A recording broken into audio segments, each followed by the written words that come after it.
Quando ele era pequeno, era chamado de caroço. Depois foi batizado de Galinho de Quintino. E tem gente que ainda chama de Galo. Quem é? Quem é? Como quem é? É o camisa 10 do Flamengo e por várias vezes da seleção, Zico. Vem aqui, Galinho.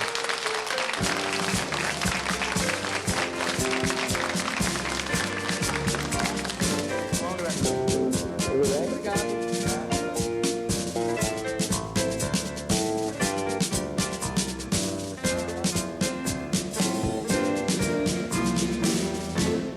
E aí, Zico, de onde é que vem esse apelido caroço? O caroço eu tinha um quisto aqui desse lado, então botava um apelido de caroço, depois Por causa do quisto aqui da bochecha? Foi crescendo, aí depois eu tive que tirar. Você tirou esse caroço com que idade, caroço? Eu devia estar uns 15 anos por aí, 15, 16. E depois que tirou o caroço, continuou o apelido de caroço, caroço? Não, porque eu nunca deixei assim, nunca me preocupei com o apelido, né? Quando você começa a reclamar, chiar do apelido, aí que ele pega. Tudo bem, eu tinha um monte deles. Agora, Zico, você era daqueles que matava a aula para ir jogar pelada, não? Matei muitas, né? Faltei muita aula, bati muita gazeta, não só para jogar pelada, como também, principalmente no início da carreira dos meus irmãos, do Edu e do Antunes. Eu mesmo escrevia na caderneta pedindo autorização para sair mais cedo, para poder ir lá para o América vê-los treinar. Imitava a assinatura do meu pai, né? Então, passava para ir ver treino. E acabei levando pau 2 vezes nos estudos. E você começou a jogar com que idade, Zico? Eu comecei no Flamengo com 13 anos de idade, né? Lógico que futebol, de pelada, de rua, eu devo ter começado com 7 para 8 anos. Mas isso aí eu não lembro. Sim, mas com 13 anos, quem é que te levou para o Flamengo? Foi o Celso Garcia. Ele, na época, era da Rádio Globo e radialista e morava lá em Quintino, né? Pela influência de estar sempre com meus irmãos, né? Que jogavam. Então, ele soube que na família tinha um pequenininho lá que jogava bola e tal. Aí ele foi me ver jogar futebol de salão e eu naquele dia joguei bem e tal, aí ele me levou para o Flamengo, né? Foi lá conversar com meus pais, eu já estava inclusive com tudo certo para ir para o América, onde estavam meus irmãos, mas aí... E você torcia pelo América, né? Não, eu era flamenguista, roxo, claro. Desde moleque todo já era mundo, flamenguista? A minha família toda é Flamengo, o cachorro era Mengo, Menguinho, Mengão, e meu pai colocou todo mundo mesmo. E aí alguém falou para ele que você tinha um irmão menorzinho que jogava e tal, aí ele levou... Aí ele me levou e tal, eu pediu que eu escolhesse entre Flamengo e América. Eu, na época, ser torcedor, lógico, preferi o Flamengo, acho que fiz a escolha certa. E é engraçado isso, um irmão que joga futebol e que dá certo. Você é o anti-Zoca, né? O Zoca, porque que é o irmão do uma Pelé. Responsabilidade grande, porque meus irmãos atingiram um grande estágio no futebol, tanto o Antunes no Fluminense como o Edu no América. Exato. O Edu chegou na seleção e começou a falar muito de mim, né? Eu também já cresci com uma responsabilidade muito grande, porque eles falavam sempre, não, a questão do melhor da família está lá em casa, vocês precisam ver e tal. E apesar disso ter me dado força, mas também deixou uma cobrança muito grande. E eu consegui vencer também E quando você chegou no Flamengo para jogar, magrinho, franzino, que altura você tinha? Eu não lembro. Piquititinho, né? Bem pequenininho, bem. E ninguém acreditou bem muito. raquítico.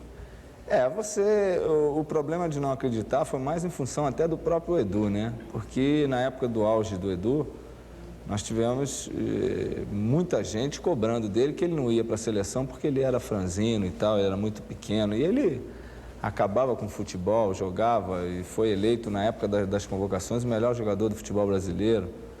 Isso em que ano? Isso em 69, às vésperas da Copa do Mundo. E ele não foi convocado porque na época havia esse preconceito de que ele era muito baixinho. Então, quando eu fui para o Flamengo, já começou essa confusão, né? Não, na família tem um irmão, será que ele não vai dar certo? Muita gente não acreditou, né? E eu tive que fazer um trabalho lá a nível de crescimento, justamente mais em função disso. Eu poderia hoje está com a mesma complexão física, o mesmo porte atlético, sem ter feito o trabalho que eu fiz. Mas isso ia levar um certo tempo, né? Você tomou um anabolizante?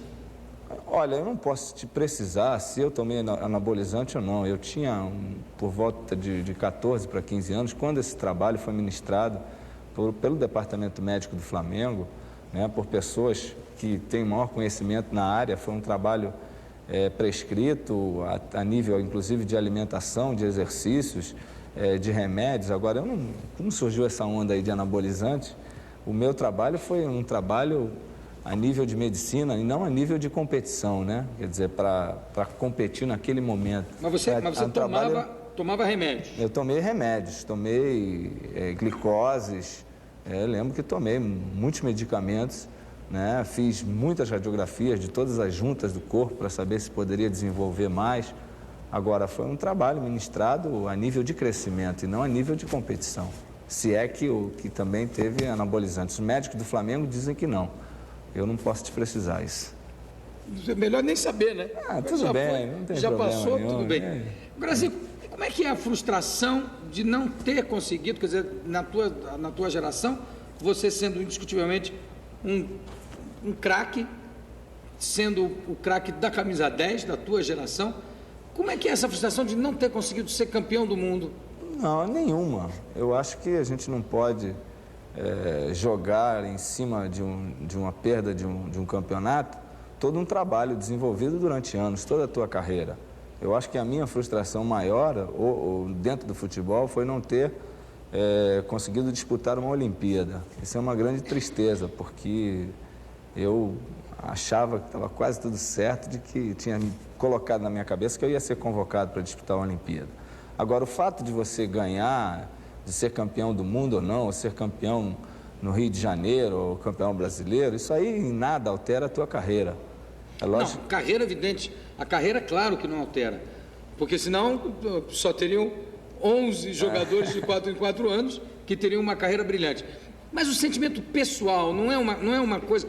Por exemplo, o jogo com a França, quando você perdeu aquele pênalti, depois que cobra o pênalti e que não dá certo, não é um negócio de arrasar, assim, de você ficar desarticulado? Dentro da tua profissão, é lógico que todos nós estamos ali para querer ganhar. Ninguém ali vai para uma disputa se conformar em perder. Eu acho que, para mim, pelo modo de encarar o futebol, a perca de um gol, a perca de um pênalti, de uma partida, isso não tem a influência de fazer com que você fique desnorteado, arrasado. Não, eu digo durante o jogo, claro. Durante a partida. Lógico, você ali, poxa, fica chateado, principalmente depois do jogo, porque perdeu uma oportunidade, tá? Mas eu acho que, para mim, pelo meu modo de encarar futebol, uma tristeza grande foi, por exemplo, ver uma seleção daquela de 82, que você sentia que era melhor, né, jogava o melhor futebol. De repente, num dia que foi infeliz, ela foi eliminada da competição. Isso, para mim, me entristece pelo amor que eu tenho ao futebol. Eu acho que aquela seleção de 82, pela maneira como ela foi preparada, ela merecia pelo menos ter disputado a final. Entende? Então, eu acho que ali é que está talvez um sentimento maior do que talvez até de 86. Que a seleção de 86, muita gente fala, se o Brasil ganhar da França... quem ganhar esse jogo vai ser o campeão do mundo, mas a França no jogo seguinte jogou com a Alemanha e perdeu.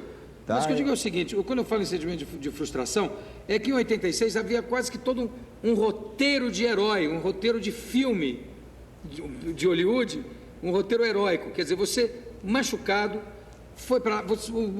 A nível de abnegação e a nível de dedicação ao futebol, eu acho que dificilmente vai se encontrar algum paralelo, né? Porque você dedicou horas e horas da tua vida a um exercício solitário, que deve ser uma coisa sacal, né? Foi uma... E aí, de repente, quando você entrou e deu aquele passe brilhante e que houve o pênalti, vocês inclusive se abraçaram, depois, quando o juiz marcou o pênalti, vocês se abraçaram porque já havia um clima de ter resolvido o jogo, que era um jogo difícil, né?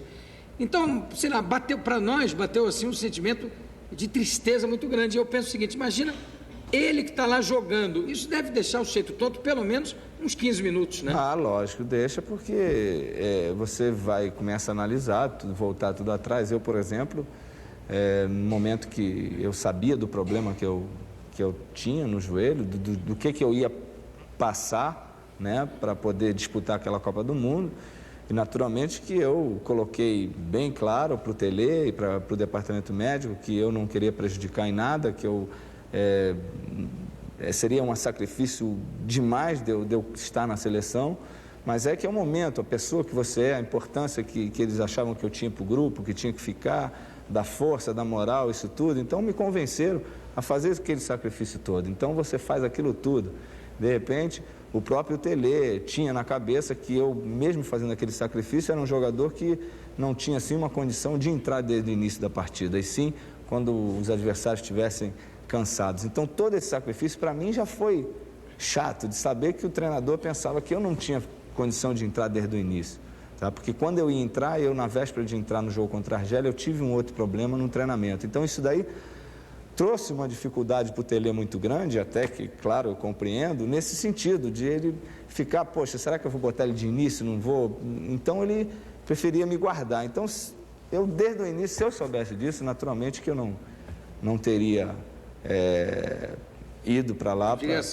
Não teria aceito. Eu acho que o Tele às vezes faz alguns erros de avaliação, exatamente não, isso. Eu acho que não é erro, né? Isso aí é o que ele estava vivendo ali, o dia a dia. Tudo bem, quando eu falo em erro, eu digo equívoco, para ser mais delicado.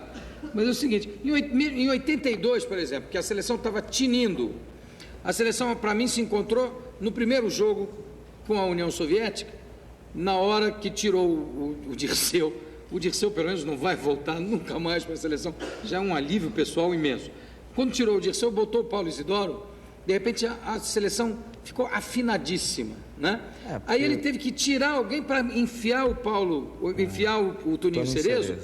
E nesse dia eu falei, olha, eu acho que o Toninho Cerezo é uma extraordinária opção de banco, mas ele vai mexer numa coisa, por teimosia, numa coisa que já está certa. E o Toninho Cerezo acabou sendo, a meu ver, o grande responsável pela derrota frente à Itália, porque aquele passe que ele deu em frente ao gol, nem em jogo de colégio a gente faz, qualquer não é técnico, qualquer professor de geografia que seja encarregado de treinar os meninos no colégio já fala, olha, não dá bola, não dá passe para frente do gol que é perigoso. E depois disso, outros jogadores me disseram que o Toninho Cerezo chegava a chorar em campo.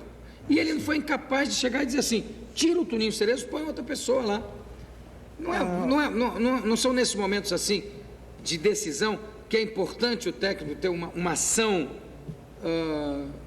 eu forte acho que na hora do jogo? É o tal negócio, a gente está aqui analisando friamente, né? Quer dizer, depois do acontecido, agora você, ali no momento, é lógico que as pessoas têm que estar preparadas para isso, mas às vezes pode passar até um momento como esse de desapercebido ali para quem está vendo, quer dizer, pouca gente, se não tivesse sido noticiado isso, até por alguns ali, pouca gente teria visto que o Toninho Cerezo, depois que o Falcão fez o segundo gol, né, de empate, ele se achou que ele tirou um peso da consciência, tá? Porque tinha cometido aquele erro. Então, até a hora do gol do Falcão, não deu para se notar nada do Toninho Cerezo. Após que o Brasil empatou, ele teve uma crise. Aí nós fomos ali, sacudimos, tudo bem, passou, acabou, pô.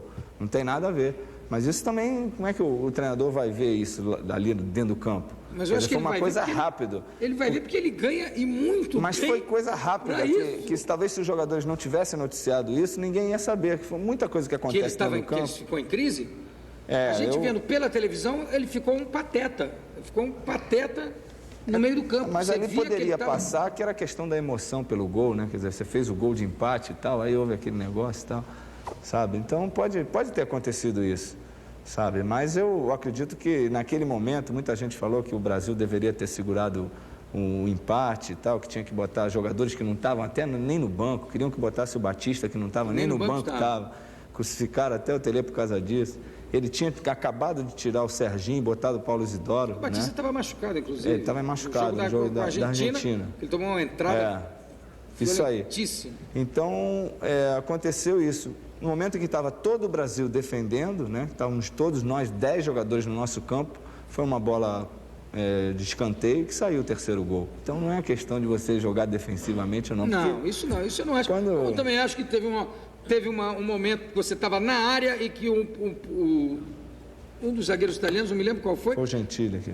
Exatamente. Rasgou a tua camisa, mas rasgou te puxou tanto que você saiu com a camisa rasgada e ainda mostrou para o juiz e tudo bem. Foi muita... Quer dizer, isso aí não se discute. O que eu sinto falta no Tele é nesses momentos de decisão, ele mexer em alguma coisa. Teve um mundialito que a gente perdeu, porque ele acertou o time na véspera da final, na final mudou o time de novo, né? Quer dizer, eu sei lá, mas não vamos falar de futebol mais, porque a gente enlouquece aqui. Zico, e como é que tá? Eu vi um jogo outro dia que você acabou com o baile, o Flamengo ganhou de 5. Foi do Guarani. Com o Guarani, e que no primeiro tempo você estava meio paradão, estava meio... Aí eu liguei para o Max Nunes, que é outro viciado em futebol, e disse assim, Max, o Zico está meio parado, não sei o que está vendo, esse jogo vai ser um pé, esse jogo vai ser chato. E ele de lá falou, tá difícil de assistir esse jogo, tá chato. Aí chegou o segundo tempo e você acabou com o baile, o Flamengo acabou com o baile, né? Quer dizer, foi um momento assim, aliás, eu acho dos raros momentos de futebol que a gente vê hoje em dia, que eu acho que o futebol está muito envelhecido, está muito parado, devia mexer em tudo.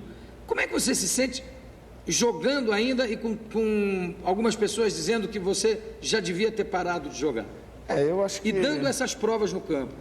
Isso aí, a prova não é para ninguém. Eu acho que a prova é para mim mesmo, que gosto de jogar futebol e sei da minha capacidade, sei do que ainda eu posso fazer. Se eu fosse um jogador para ir para dentro do campo, para jogar só com o meu nome, eu já teria parado há muito tempo. Então, é lógico, com todos os problemas que eu tive, eu sei, a minha cabeça sabe realmente o que aquilo que eu tenho que fazer, que eu posso fazer, o que eu devo fazer.